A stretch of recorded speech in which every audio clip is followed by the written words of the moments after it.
Salut à tous les passionnés de drames indiens, de rebondissements poignants et de confrontations électriques.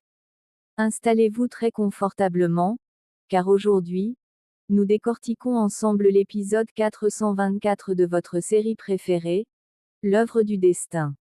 N'oubliez pas de lâcher un énorme pouce bleu, de vous abonner à la chaîne et d'activer la cloche des notifications pour ne rien rater. C'est parti pour la narration complète. L'épisode commence exactement là où nous nous étions arrêtés, dans la chambre de l'oncle Mahesh.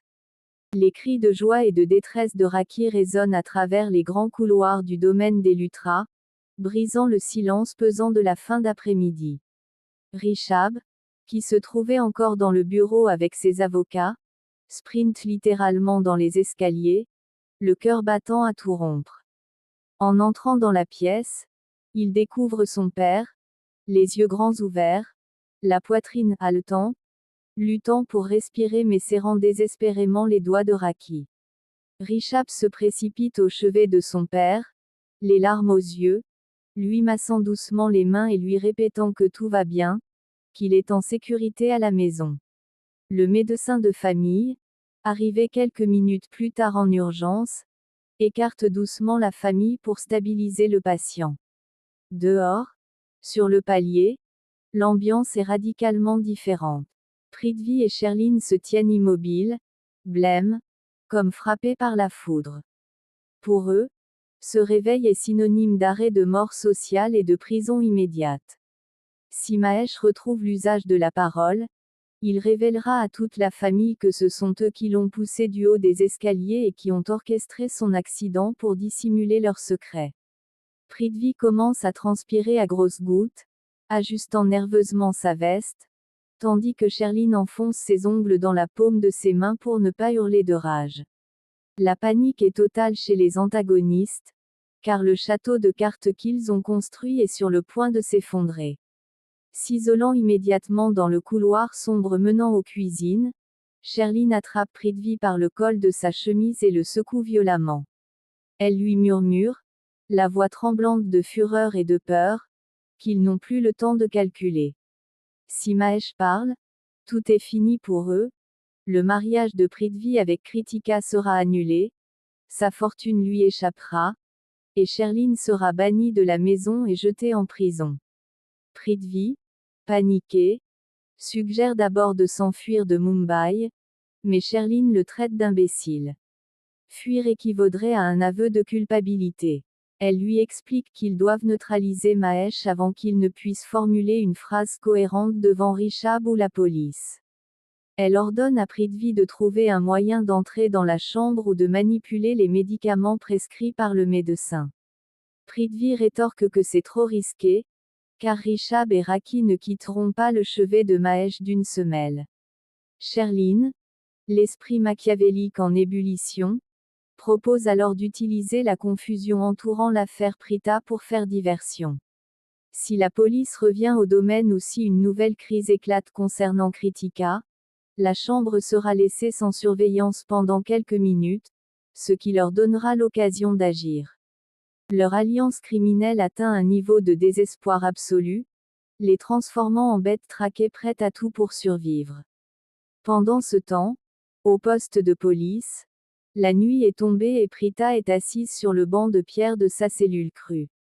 Ses pensées sont entièrement tournées vers Karan. La dureté des mots qu'il a prononcés lors de sa visite lui pèse sur le cœur comme une chape de plomb, mais elle refuse de se laisser abattre. Elle joint ses mains et commence à prier avec une ferveur immense devant le petit autel improvisé dans son esprit.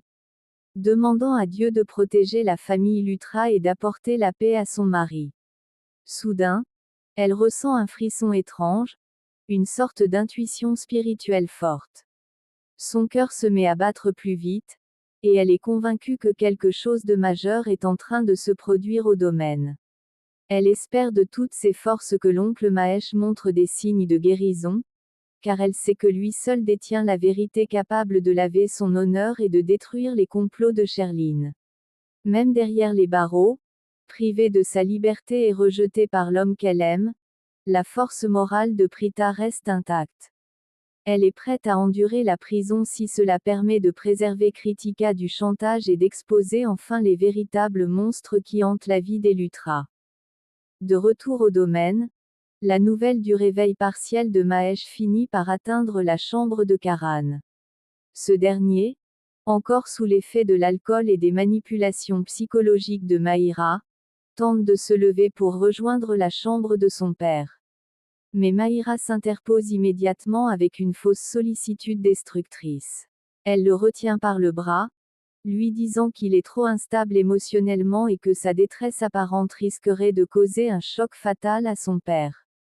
Mahira utilise les avertissements du médecin pour emprisonner Karan dans sa propre culpabilité. Elle lui dit que s'il descend dans cet état, Rishabh lui reprochera de ne pas savoir se contrôler et que sa mère Raki s'inquiétera encore plus. Karan, affaibli psychologiquement, cède à ses arguments et se rassoit sur le bord du lit, la tête basse. Mahira en profite pour s'asseoir à ses côtés, lui caressant doucement le dos tout en continuant d'insinuer que pendant que sa famille se bat contre la tragédie, Prita est la seule cause de tout ce malheur. Elle tente de se positionner comme le seul pilier stable et fidèle sur lequel Karan peut s'appuyer dans cette tempête.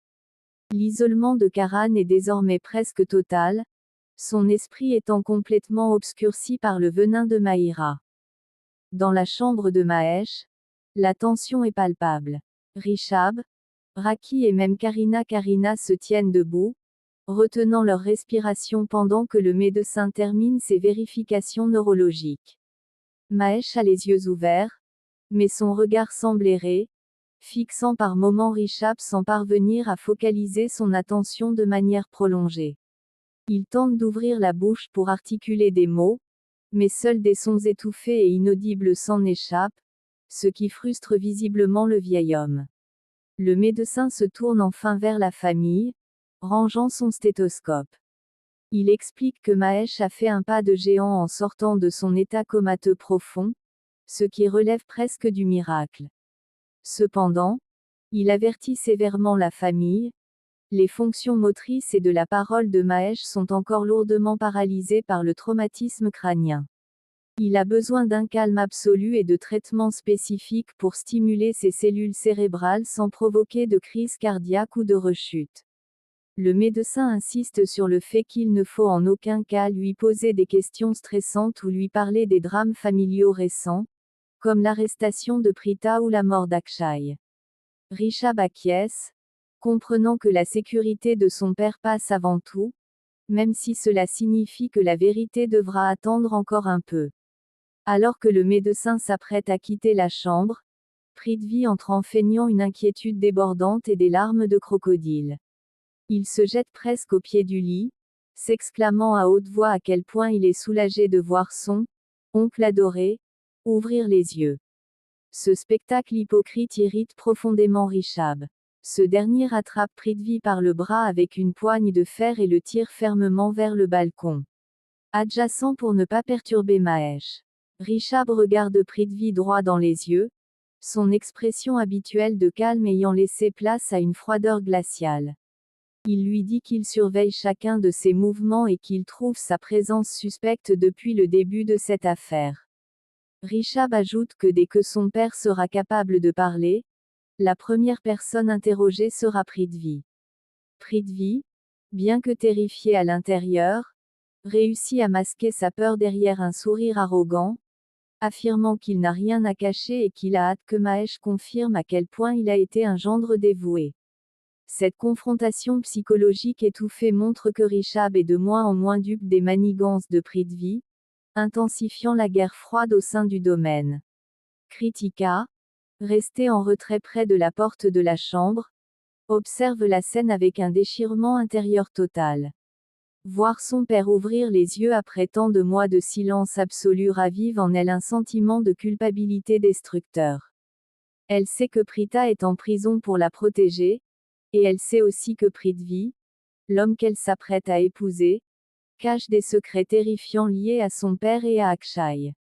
Elle s'approche lentement du lit de Mahesh après le départ du médecin et de Rishabh. En voyant le visage fatigué de son père, Elle s'effondre en larmes silencieux, lui prenant la main.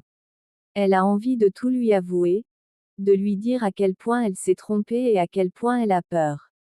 Les yeux de Mahesh se tournent vers elle, et une larme coule sur la joue du vieil homme, comme s'il comprenait la détresse de sa fille sans pouvoir lui répondre. Sherline, qui observe Kritika depuis le couloir, réalise le danger immense que représente la fragilité émotionnelle de la jeune femme. Elle jure intérieurement d'intervenir avant que Kritika ne craque définitivement sous le poids du remords.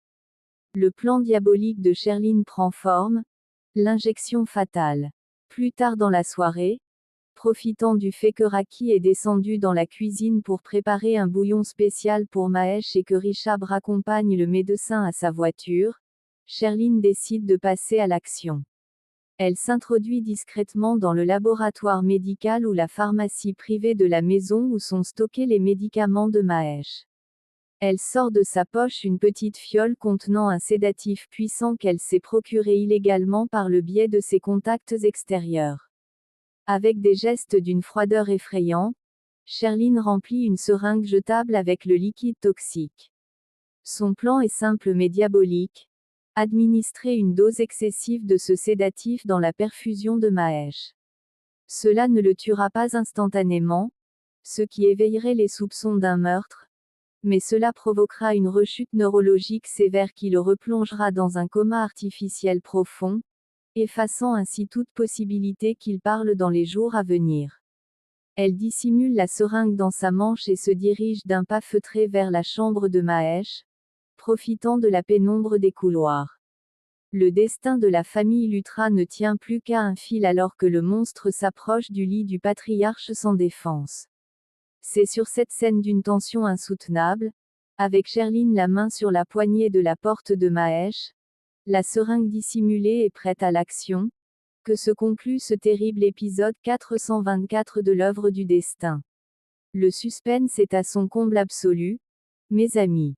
Sherline va-t-elle réussir son geste criminel et replonger Mahesh dans les ténèbres du coma? Rishabh va-t-il revenir à temps pour la surprendre en flagrant délit? Et surtout, Karan parviendra-t-il à briser l'emprise psychologique de Mahira pour voler au secours de sa famille et de Prita? La suite de l'intrigue s'annonce totalement explosive. Riche en émotions. Partagez toutes vos théories et vos impressions dans la zone des commentaires. Pensez-vous que Mahesh sera sauvé à la dernière seconde? Si vous avez dévoré ce résumé ultra complet et que vous souhaitez soutenir la chaîne, n'oubliez pas de laisser un immense pouce bleu, de partager un maximum la vidéo avec la communauté des fans, et de vous abonner pour ne manquer aucun des prochains épisodes de notre saga préférée. Prenez grand soin de vous, restez connectés et on se retrouve très vite pour la suite de l'œuvre du destin.